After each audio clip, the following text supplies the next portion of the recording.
عظم الله أجورنا وأجوركم بمصاب أبي عبد الله. السلام عليك يا أبا عبد الله وعلى الأرواح التي حلت بفنائك. عليكم مني سلام الله أبدا ما بقيت وبقي الليل والنهار، ولا جعله الله آخر العهد مني لزيارتكم. السلام على الحسين وعلى علي بن الحسين وعلى أولاد الحسين وعلى يا أصحاب الحسين. أعوذ بالله من الشيطان اللعين الرجيم. بسم الله الرحمن الرحيم. وبه نستعين، وأفضل الصلاة والسلام على أشرف الخلق والمرسلين، حبيب إله العالمين المؤيد أحمد أمجد أبو القاسم محمد. اللهم صل على محمد وآل محمد وعلى أهل بيته الطيبين الطاهرين المعصومين، واللعنة الدائمة السرمدية الأبدية على أعدائهم وجاحدي إمامتهم وفضائلهم إلى قيام يوم الدين. القول مني في جميع الأشياء قول آل محمد فيما أسروا وأعلنوا وفيما بلغني عنهم وما لم يبلغني. والحمد لله الذي جعلنا متمسكين بولاية سيدي ومولاي أمير المؤمنين مولى الموحدين إمام المتقين الصديق الأكبر فاروق هذه الأمة أسد الله الغالب غالب كل غالب علي بن أبي طالب. اللهم صل على محمد وآل محمد. والحمد لله الذي هدانا لهذا وما كنا أن نهتدي لولا أن هدانا الله. أما بعد، يقول الله في كتابه الحكيم وهو أصدق الصادقين: بسم الله الرحمن الرحيم وجعلناهم أئمة يهدون بأمرنا. صدق الله العلي العظيم. The first salawat is in the honor of An-Nabi al-A'zam sallallahu alayhi wa alihi wa sallam. اللهم صل على محمد وآل محمد. The second is in the honor of Amir al-Mu'mineen Ali bin Abi Talib. اللهم صل على محمد وآل محمد. And this third is in the honor of Abi Abdullah al-Shaheed Sayyid al-Shuhada al-Imam Abi Abdullah al-Husayn. اللهم صل على محمد وآل محمد. I greet you all with the Islamic greeting: Assalamu alaikum wa rahmatullahi wa barakatuh. وعليكم السلام ورحمة الله وبركاته. The discussion of Imamah, Khilafah, leadership is without a shadow of a doubt a crucial one for not just Muslims, not just Shi'as, not just Sunnis, not just people of the book, but you also see that non-Muslims will tell you leadership is something important. Within Islamic history, Imamah has been a very in-depth discussion. It's been a discussion that's been going on for 1,400 years. So many books have been written about it. So many of the scholars from all different sects have spoken about the issue of Imamah. For because of Imamah, many sects appeared, many factions appeared, many different beliefs appeared, and this is all because of Imamah. One of the first things that the first generation, the early generation of Muslims discussed was Imamah. To the extent a scholar He's a Sunni scholar. His name is Al-Taftazani. In his book, Sharh al-Aqaid al-Nafasiyya, he states that the most important matter after the Prophet is choosing the Imam. And then he goes on to say that it's so important that it was more important than burying the Prophet sallallahu alaihi wasallam. It's that important. You see that Imamah was something that the early generation, as soon as Rasulullah died, they started to discuss it. Who is the Imam? Who should we choose as to be the Imam? How do we choose the Imam? Was there an Imam even? Did Rasulullah choose someone? Who is better? Who has more knowledge? This is all a discussion that occurred as soon as Rasulullah passed away. So what we see is a discussion starts to occur. Disagreements occur. Abu Bakr ibn Abi Quhafa is chosen to be the Khalifa. Jayyid. There's a disagreement between him and Al-Zahra alayhi salam. Now I want to go to a point, not to discuss the disagreement. That's not my discussion tonight. We get to Al-Zahra, she gives a khutbah, a sermon by the name, the Sermon of Fadak. What does she say? And it's a crucial line here. She says, our Imamah is the safeguard of unity. Disunity, sorry. The safeguard of disunity. Here, Al-Zahra alayhi salam, when she gave this great, grand sermon in the mosque of Rasulullah, she did it and she made this point about Imamah being the safeguard of disunity. Showing you Imamah is something important, not just for the school of the Sahaba, but for the school of Ahlul Bayt alayhim as-salam. And without a shadow of a doubt, as much as anyone will tell you they disagree or that no, this is not true, Imamah is one of the foundations, the pillars, the principles of deen. Let it be Sunni or Shia. Everyone will agree. You have to believe in Imamah. Even more, a discussion occurs about Imamah. Why? Because it was one of the discussions that caused so much bloodshed. Actually, the biggest thing that caused bloodshed in the Muslim Ummah was Imamah. Al-Shahrastani in his book Al-Milal wal-Nihal, page 17.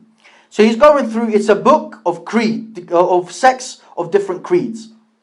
So he goes to talk about the different sects, Asha'ira, Ahlul Hadith, Hanabila, Rafida, Shi'a, Waqifis, and so on. He says the fifth dispute is Al-Imamah. The greatest dispute among the nation is the dispute regarding Imamah. And then he goes, since there has been no, he says, there has been no sword unsheathed in Islam like it has for a religious foundation, like Imamah has in every era. In every era you see there was bloodshed. They disagreed. You have the Abbasis, two caliphs, the sons of the caliphs killed each other, one became the caliph. We see that now it's a very important discussion. And I've realized throughout the years of being involved in polemics, Sunni Shia polemics, many people don't even understand it. For example, one of the questions you get, you see it a lot in Speaker's Corner, bring me an ayah, a clear-cut ayah to prove Imamah in the Quran. It's like, what, have we forgotten about the hadith, or do we not believe in the hadith? And you know the funny thing is if you bring them, for example, أطيعوا الله وأطيعوا الرسول وأولو الأمر منكم, for example, that verse that says obey Allah, the messenger, and the authority from among you. They'll say, no, where does it say Ahlul Bayt? You'll be like, okay. So you reply back with, okay, let me ask you a question now. So, where in the Quran does it say I have to believe in the four caliphs, Abu Bakr, Umar, Uthman, and Imam Ali alayhi salam? Where? Where is it in the Quran? Because if we're going to play that game, we can play it both ways. No, someone that is well structured in his foundations and understands how Aqidah is built, how Hadith is understood, how Quran is to be understood, you wouldn't ask such a question. Now, my discussion today is to solve a specific problem. We see that, like I was saying, it's a discussion, many think they've understood it. But when it comes to Imamah and the difference of opinion, when it comes to Imamah between especially the Sunnis and Shi'as, you see that, for example, you have to start to understand Hadith, the different sciences of Hadith, the chain of narrators. Is it Sahih? Is it Hasan? Is it weak? Is it Mursal? The Quranic verse, is it Muhkam? Is it not Muhkam? How did it come down? Why did it come down? Do we agree it came down? And there's so much discussion that sometimes the layman doesn't understand it. So I thought to use a specific methodology that I learned from my teachers is to simplify this discussion. Today I don't want to degrade the position of the Sunnis, nor do I want to make the position of the Shia sound like this amazing concept and understanding that they have on Imamah. That's not my job. My job is to show the conclusions of the Sunni sect regarding Aqidah or Imamah, and the Shia conclusion regarding Imamah. And I will leave it to the audience to decide which one do they think, or do you think is more beneficial for you to follow. What type of Imamah would you rather follow? And if you would rather follow the Sunni one, then good for you. And if you would rather follow the Shia way, good for you. So my job isn't to degrade or make the concept of Sunni Imamah look bad. So our discussion literally boils down to Al-Imamatul Ilahiyya versus Al-Imamatul Kubra or Al-Uzma. So it's the divine Imamah, the Shi'i understanding, versus the Sunni, the great Imamah. So we go to point one. We're going to discuss it in 3 different angles, inshallah. We see that the Shia Imamiyya, they state that the Imam must be ma'soom. Must be ma'soom. He has to be infallible, sinless. You refer back to Aqa'id al-Imamiyya by Shaykh al-Muzaffar. We believe that an Imam, just like a prophet, must be infallible from all vices and defects, whether open or concealed, from childhood up to death, deliberately or unintentionally. Jayyid. Another one, I'tiqadat al-Imamiyya by Shaykh al-Saduq. Shaykh al-Saduq is one of our classical scholars. He says in his book of Aqa'id, he says, our belief concerning the prophets, messengers, and imams and angels is that they are infallible, purified from all defects, and they do not commit any sin, whether it be minor or major. Jayyid. Awa'il al-Maqalat by Shaykh al-Mufid. Shaykh al-Mufid is the student of Shaykh al-Saduq. He says, verily, the imams that have taken the position of the prophets in executing the laws and capital punishments and protecting the Sharia and disciplining the people are infallible like the prophets. It's clear, right? The Shia position regarding Imam is that the Imam must be infallible. Let's go to the Sunni. Ahlul Sunnah say, if you refer back to At-Taftazani that we mentioned earlier, in his book Sharh Aqa'id al-Nafasiyya, he says, and it is not a requirement for the Imam that he is infallible. So for the Sunni, it's not a requirement. Jayyid. And then we go to another one. He has a bit more explanation. Al-Qurtubi in his tafsir, the famous scholar, in his tafsir, volume 1, page 270, he says, there is no difference of an opinion among the Muslim nation that it is impermissible for a fasiq, an open sinner, an evildoer, to become a caliph. So you have to be adil, just. In the Sunni school of thought is that you have to be just. You have to be someone that's upright. Yes, you might commit small sins here and there, but you don't need to be infallible. Now the question arises here, my brothers. and the sisters that will be watching inshallah, I ask you, I'm not here to degrade any position or make any position look better. Which one would you rather choose? The Shia position, would you rather follow an Imam, infallible, doesn't commit no sin? Or would you rather follow a man that is just, upright, a good person, doesn't commit many sins, but he does do mistakes because he's not infallible?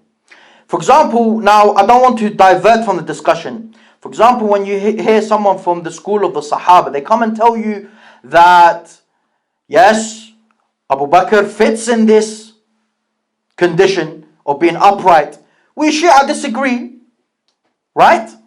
We say, I'm not even going to go and try to degrade the position. I'm saying, okay, no problem. Your caliphs that you believe in are upright and just, for argument's sake. But which one would you choose? The Shi'i concept of Imamah here, or the Sunni one? That's up to you to decide. We'll go to the second angle.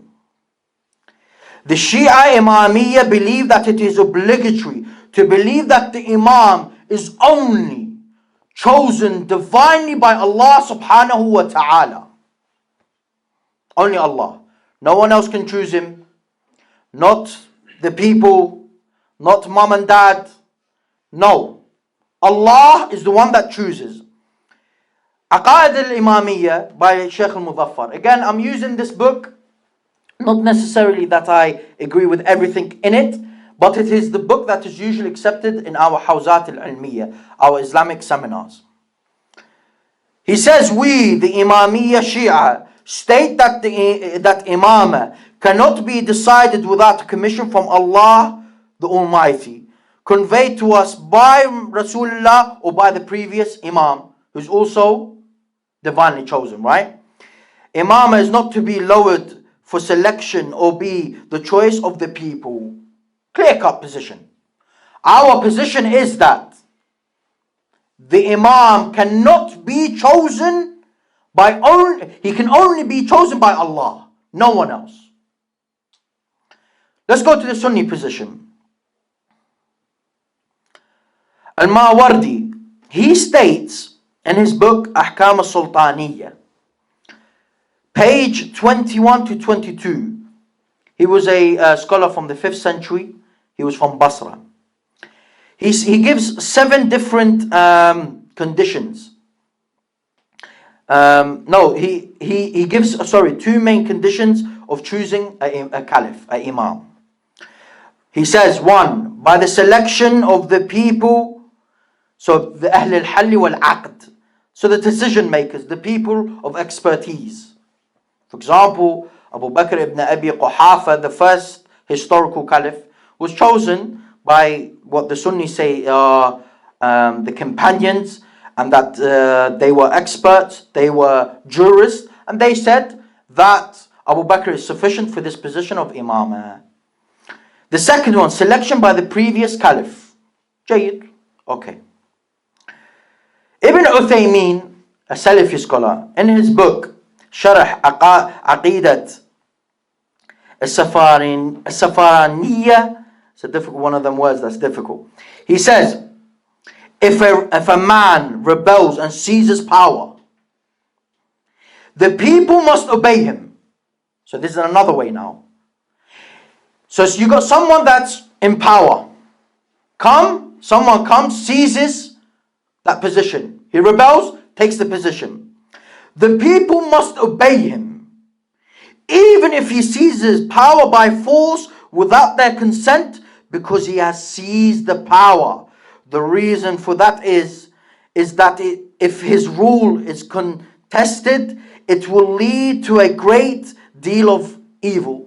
Why do you hear many of the Salafis say to you, no, you shouldn't talk against the leaders, you shouldn't rebel against the leaders? Because they say to you, there will be a greater evil, they will start to kill you. Of course, our Shia are completely different. We have the stand of Abi Abdullah al-Hussein. Hayhat minna dilla. Never will we accept oppression. Never will we live in dishonor. He continues, he says, and this is what happened during the Umayyad period, when some of them seized power by means of force and gained the title of the Caliphate. And people obeyed them in obedience to the command of Allah. Now, of course, they have their fiqh on how you should obey the leader, where you shouldn't, and so on. So we're fair with our discussion. To conclude on the second angle, I ask you, would you rather follow an Imam chosen by Allah through النبي الأعظم صلى الله عليه وآله وسلم صلى على محمد وآل محمد اللهم صل على محمد وآل محمد, or by the people, or by the people of expertise, so the mujtahideen, the people that are experts in this matter, so the decision makers, or someone that rebelled and took over the caliphate. So you have the Sunni position, you have three conditions. Some of them will add that maybe Rasulullah chose Abu Bakr, but again, this is not the majority opinion. So I ask you, would you rather an Imam chosen by Allah subhanahu wa ta'ala azza wa jal, or would you rather follow an Imam that was chosen by the previous Imam, who could have been a fasiq also? He rebelled, and you know what? He chose his son. Muawiyah chose Yazid, right? He, by this standard, it's okay. Yazid was a zalim, a fasiq, a fajr, a munharif, a mubtadi', a killer, a murderer, but it's okay because the previous Imam chose him. Or they have another one, the people choose him. Like in the time of Abu Bakr ibn Abi Quhafa, the companions, and by the way, not all the companions, we'll discuss that tomorrow inshaAllah in our lecture. Some of the companions chose and saw that Abu Bakr is fit to be the caliph. Or the second one is through rebelling. Decision is yours. The third angle, the Shia Imammah believe that the Imam must have divine knowledge. Ilm al-ladunni, that he is given knowledge. So he doesn't make mistakes with ahkam. It doesn't take him 10 years to learn Surah Al-Baqarah. These type of things. You need an Imam that has complete knowledge of the Quran and Sunnah. If you refer back to Aqaid al-Imamiyya again by Shaykh al-Muzaffar, when a new question arises, he must have the knowledge of it through inspiration. What is inspiration? Inspiration is a type of revelation. There's different types of revelation. You have the prophets that received, even the prophets that received different types. You have the messengers, prophets, and the muhaddithin. They receive different types of revelation.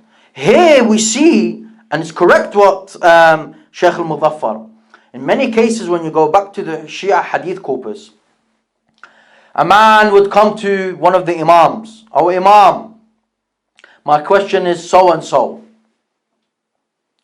The Imam would reply, give me a second.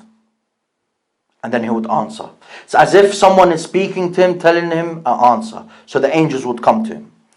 Which he receives by the way of power that Allah has placed in him. When he gives attention to something and wills to know it, he knows it. So if he needs to know something, Allah will give him that knowledge. When he will neither miss nor fail to hit it without reason-based proofs or instructions of mentors. Because we also believe that the ilm of Rasulullah was passed on from who? Rasulullah. It was passed on from who? Amir al-Mu'mineen. When you see in many of the ahadith found in Sunni and Shia sources that Amir al-Mu'min before Rasulullah died, he went, and when he came out, the companions asked him, what was you doing with Rasulullah? He said he opened 1,000 doors of knowledge, and from each door there is 1,000 doors. So he passed on the ilm. And you can find it in Al-Kafi in one of the chapters. Again, we go to I'tiqadat al-Imamiyyah by Shaykh al-Saduq.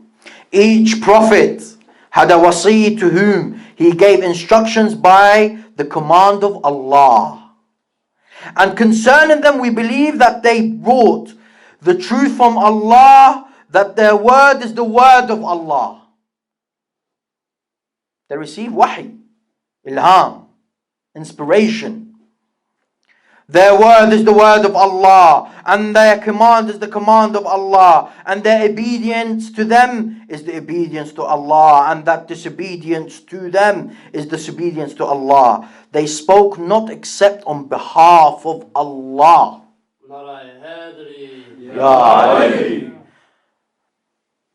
So now it's clear. The Shia position now, the Imam, he must have ilm al-ladunni, the divine knowledge. He must give you a ruling based upon divine knowledge. What is the Shia Sunni position? Al-Qurtubi, again in his tafsir, he says, he must be of those who are qualified to be a judge from among the judges of the Muslims. A jurist that does not need anyone, so it doesn't need any other jurist, to give a ruling when incidents occur, and this is agreed upon. So he's saying, again, I'm not here to degrade the position. He's just saying that he needs to be a mujtahid.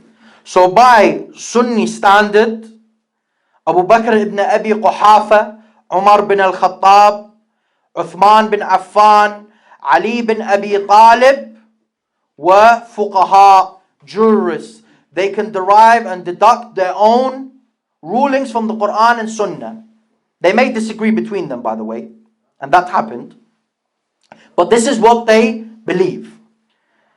Again, Al-Mawardi, he gives 7 conditions of becoming a caliph. The second one, he must have knowledge that contributes to his independent deduction of law in rulings and law.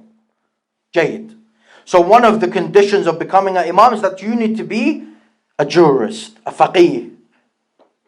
Jayyid. He may do mistakes though, because no one's saying he has ilm al-ladunni, he has divine knowledge, where he never gets a ruling wrong. He may do a mistake. He may derive a ruling that may be wrong.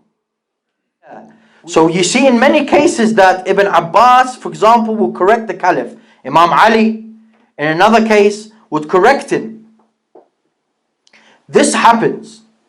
And they'll admit to you, they'll be like, this is what happens. That's fine. We have no problem with that. So now you need to decide between two. Would you rather go with the Imam that has divine knowledge, or the Imam that is a faqih, a jurist, a mujtahid, but he may get rulings wrong? I'm not saying this in a way to degrade. No, they'll tell you, yeah, he's a faqih, but he may get it wrong. Which one would you rather follow? The Shi'i understanding of the Imam, or the Sunni understanding of the Imam?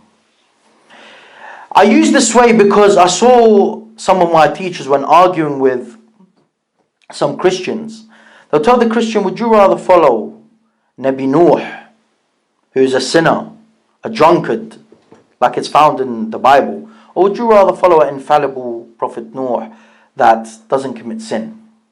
So I thought, why not simplify it when we're discussing polemics? That it's important like that to open doors. So the person that's not studied hadith, Quran, and so on, he can do what? He'd be like, oh, okay, this actually makes sense. Let me maybe look into the Shi'i understanding of Imam. But again, the conclusion is for you. You decide what you think is better. But in history, there's a man. There is a man that understood the position of Imamah.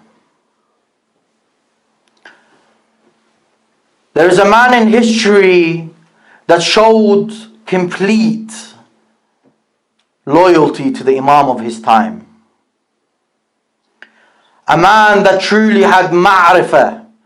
He truly understood the Imam of his time, the position, the status, the rank of the Imam of his time. It's none other than Abul Fadl al-Abbas, Sayyidi wa Mawlai,